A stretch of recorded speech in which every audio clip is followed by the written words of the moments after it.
महाराज जी, वृंदावन मथुरा में जो कोई नया व्यक्ति आए उसको दर्शन या संत दर्शन करते समय किन बातों का विशेष ध्यान रखना चाहिए? सबसे पहली बात तो यह है कि नाम नहीं छूटना चाहिए, क्योंकि यही आपकी बुद्धि को शुद्ध रखेगा।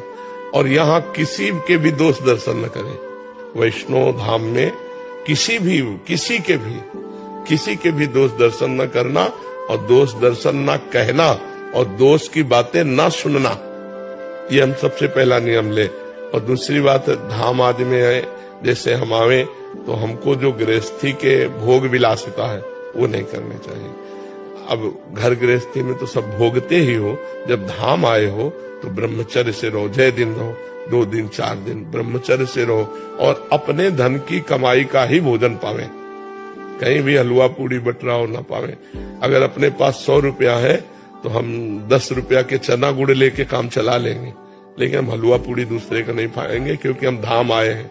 हम पुण्य कमाने आए, पुण्य खोने नहीं आए।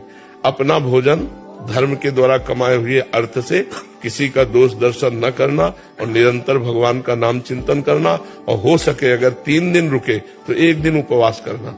और यहाँ अगर हो सके तो आपको ऐसा लगता हो कि 10 रुपया हमारे पास है जो हम दान पुण्य कर सकते हैं, तो 10 रुपया के 1 किलो बाजरा, आधा किलो बाजरा जो भी मिलता हो ले लिया और पक्षियों में डाल दिया। तो कितने लोग, कितने मतलब पक्षियों का पेट भर जाएगा।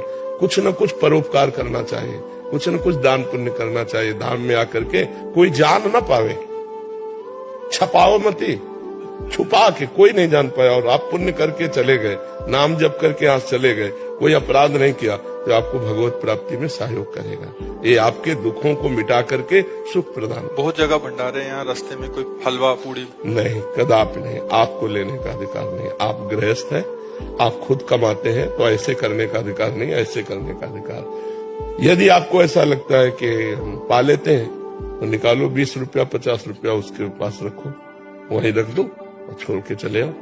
अगर आपने पाया भरपेट तो आपको अंदाज होना चाहिए कि इतना 100 रुपया में मिलेगा, तो 100 रुपया निकाला वहां रख दिया, चल गया। तो ये बात तो हो जाएगी। दान मत लो। गृहस्थ हो, दान पुण्य विरक्तों के लिए, गृहस्थ के लिए नहीं। भगवान ने तुम्हें जो दिया है उसी से उतना निर्वाह करो। नमक चना रोटी खा के गुजारा करके चले जाओगे तो पुण्य एकत्रित कर लोगे। हलवा पूड़ी खा के जाओगे तो पुण्य यहीं दे के चले जाओगे।